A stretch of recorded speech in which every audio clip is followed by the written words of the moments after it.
You know what happened behind the stage? He's a I don't want to fight John Jones. That is Daniel Cormier. John Jones is the most accomplished fighter in UFC history by every measurable standard the sport has ever used to evaluate greatness. And the people who built this sport alongside him, competed against him, refereed his fights, and promoted his name have all arrived at the same conclusion about what he did with that accomplishment. He became the youngest UFC champion in the history of the organization at 23 years and 8 months old when he walked into UFC 128 in Newark and walked out with the light heavyweight belt by third-round TKO over Mauricio Shogun Rua, a reigning champion who had already beaten some of the best fighters on the planet. What followed over the next decade was a body of work that has no equal in combat sports history. 15 title defenses, a UFC record no fighter in any division has matched. Wins over Ryan Bader, Vitor Belfort, Chael Sonnen, Alexander Gustafsson twice, Glover Teixeira, Daniel Cormier twice, Anthony Smith, Thiago Santos on a broken toe, and Dominic Reyes. Then, when there was nothing left to prove at light heavyweight, he moved to heavyweight and submitted Cyril Gane in 2 minutes and 4 seconds at UFC 285 for the vacant title, making the move to the division of giants look inevitable rather than risky. I thought that first time was the first time you did cocaine. When you do dirty shit, you don't get to be called the greatest of all time. The 2013 collision between Jones and Gustafsson at UFC 165 is still referenced in conversations about what a UFC title fight can be at its absolute ceiling. And the two-fight war with Daniel Cormier produced some of the most technically sophisticated and emotionally charged moments the sport has ever delivered inside a cage. Jones had a Nike deal, coached The Ultimate Fighter, and was the face of the UFC at precisely the moment the organization was transforming from a niche combat sports promotion into a mainstream cultural institution with billions of dollars in broadcast value attached to its product. He was a kid from Rochester, New York, one of 3 brothers, with the other 2 playing in the NFL, who had told people early in his life that he would be the UFC heavyweight champion one day, and then spent the better part of 15 years making good on that statement in a way that left no room for argument across 2 divisions and 3 separate eras of the sport. And then, systematically, deliberately, and with a consistency that almost defied belief, he dismantled everything he had built, not in one catastrophic moment, but across 13 years in different cities, different courtrooms, and different stages of a career that should have been completely untouchable. The destruction began not with a legal charge or a rivalry or a catastrophic public moment, but with a test result, a positive cocaine metabolite found in his system before UFC 182 in January 2015, when Jones was 27 years old and at the absolute center of the combat sports world. The UFC sent him to a rehabilitation program. The fight went ahead. He won. The organization managed the story carefully, and the media cycle moved on within a week as the machinery of the next title defense absorbed the conversation before it could fully develop into something the sport had to reckon with seriously. The available narrative was a stumble, a human moment, a man under pressure who made a mistake, and the MMA world, which had invested heavily in the Jones story, reached for that framing with both hands, because the alternative, that the crack was visible and the cracks that follow cocaine do not heal quietly, was too uncomfortable to sit with when the fight card was still moving. In June 2016, days before UFC 200, the landmark card that was supposed to be the organization's greatest commercial celebration, Jones was pulled after testing positive for clomiphene and letrozole, both classified as banned substances under the USADA anti-doping code, and his explanation to the public was that the substances had been present in a sexual enhancement pill he had taken recreationally. At UFC 214 in Anaheim in July 2017, Jones returned from suspension, looking sharper and more dangerous than before, faced Daniel Cormier for the second time, and delivered a technically complete third-round TKO that felt like the redemption story had finally become real in a way the sport could fully embrace. Then, the drug test came back positive for Turinabol, a synthetic anabolic steroid with a clear and unambiguous purpose. The fight result was overturned to a no contest, the title was stripped again, and in 2018, the same substance appeared again in trace amounts, extending the timeline of the case and ensuring that the explanation of accidental contamination collapsed completely for a significant portion of the audience. What those 4 incidents did to Daniel Cormier cannot be measured in suspensions or stripped titles, because the most defining moment of Cormier's professional life, the night he executed the game plan that produced a third-round TKO of the best fighter in the world, was erased from the official record and does not exist in the fight books.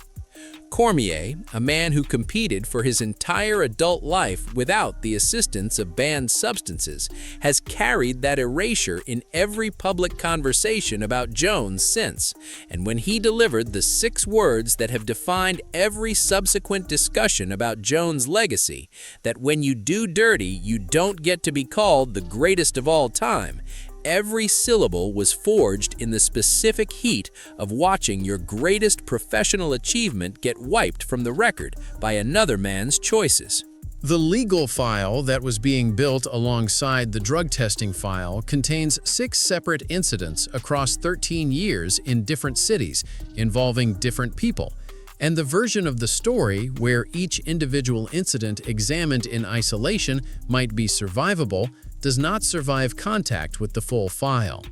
In 2012, Jones was arrested for driving while intoxicated after crashing his Bentley with 2 women in the vehicle. He was charged, retained his title, and the story faded within weeks, absorbed by the next fight cycle and the commercial value the UFC still needed him to represent on posters.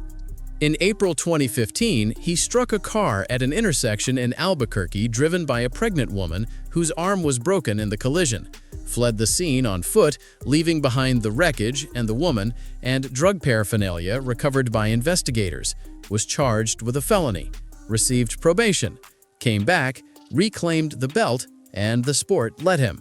In 2019, a disorderly conduct charge followed an incident at a strip club involving an alleged chokehold. In September 2021, Las Vegas police, responding to a domestic disturbance, observed visible facial marks on his fiancée and arrested him on a misdemeanor domestic battery charge. In 2024, a USADA drug tester filed allegations that he had assaulted and threatened her during a routine home sample collection visit. And in February 2025, police responded to a crash scene where a woman told officers Jones had been present and fled on foot. 6 incidents: a DWI, a felony hit and run on a pregnant woman, a strip club chokehold allegation, domestic battery, allegations from a drug tester, and a crash scene with a woman claiming he ran, arriving across 13 years with their own cycles of public apology, mandated anger management programs, faith posts, declarations of change, and family photos, before the next report reliably followed.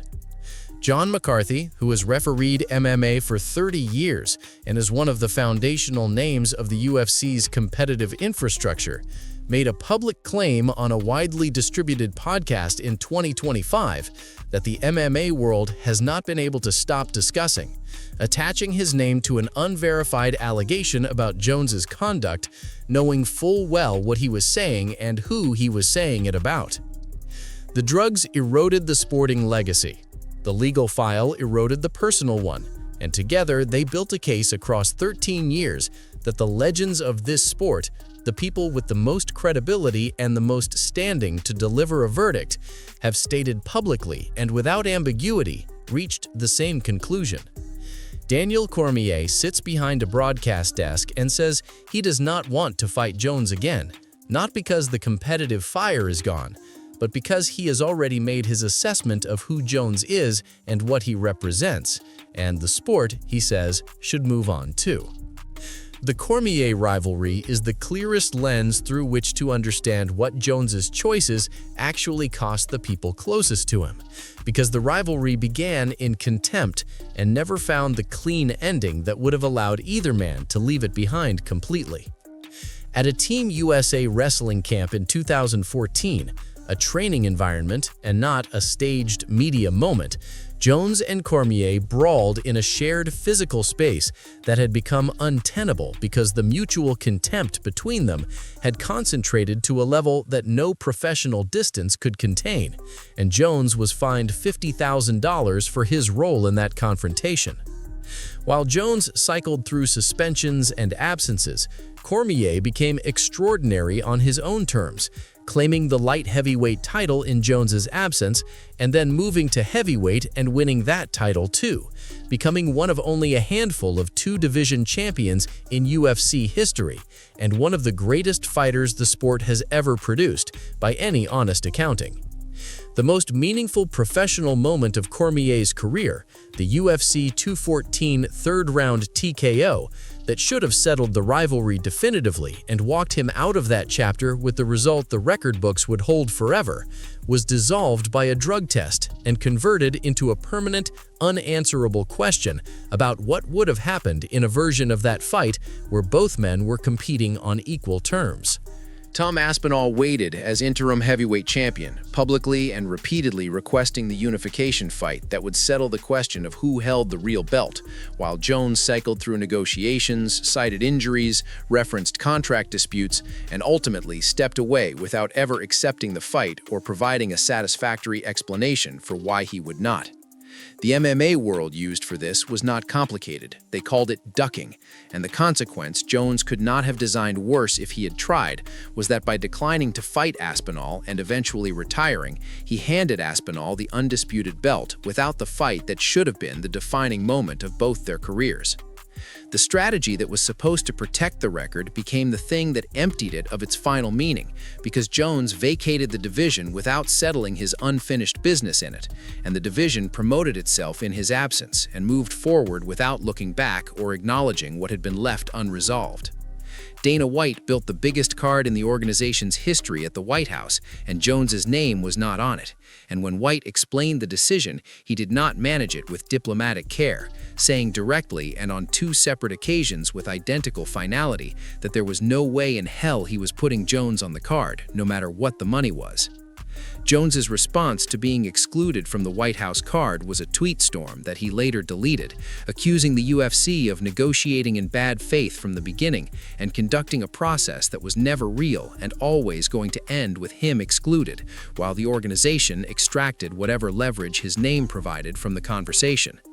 He then made a request that would have been literally unimaginable 5 years earlier at the height of his power, asking the UFC to release him from his contract if they had decided they were done with him, a statement that spread across Fox News, CBS Sports, ESPN, and Bloody Elbow because of the distance between what his record said he should be demanding and what he was actually reduced to requesting.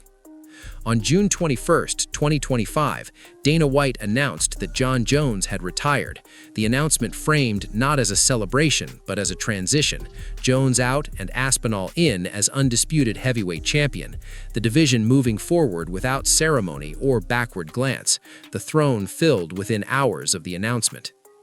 Hours after the retirement went public, the June 2025 misdemeanor charges from the February crash were filed, and in its own grim way, that timing was the most accurate summary possible of the two parallel lives Jones had been running simultaneously since he was 23 years old, one building a record and one building a file, both advancing in step, neither one willing to stop for the other. The record will survive because 28 wins, 2 divisions conquered, and 15 title defenses are permanent and will be in the record books regardless of everything else that accumulated alongside them across 13 years of documented choices.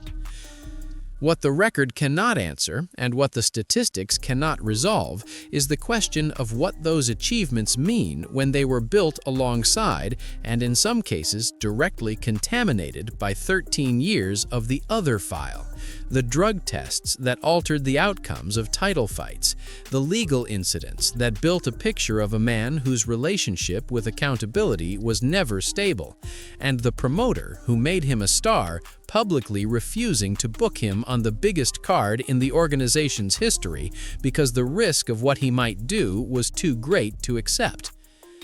The most decorated resume in the history of the sport, assembled by a man whose competitive intelligence and physical gifts inside the cage were so far ahead of his era that the people who competed against him at the absolute highest level reached for superlatives that the sport had never used before, ends with a deleted tweet storm and a request to be released from a contract rather than a farewell card and a standing ovation.